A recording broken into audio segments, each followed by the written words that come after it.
Good afternoon mga ka-YouTube. Magandang hapon. Kami nagpahinga ng konti kasi nag-lunch kami dito sa Cortland, New York. Cortland, New York. Alas 4:15 na ng hapon. Mga 3 oras mahigit pa.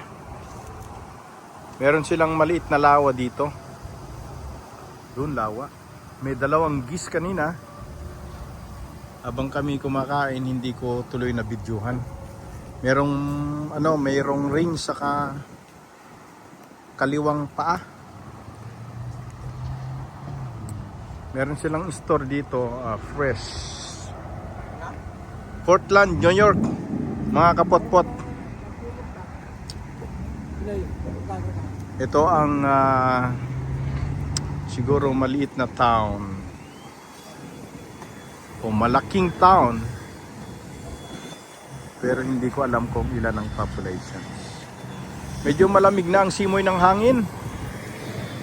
Gusto ko nang mag-jacket. Si tatay naka-jacket, si Tangador. Ito yung mga bulaklak na makikita nyo dyan sa gilid-gilid ng bundok. Ito pala yon. Pag marami yan, naku po, ang gandang tingnan yung landscape niya.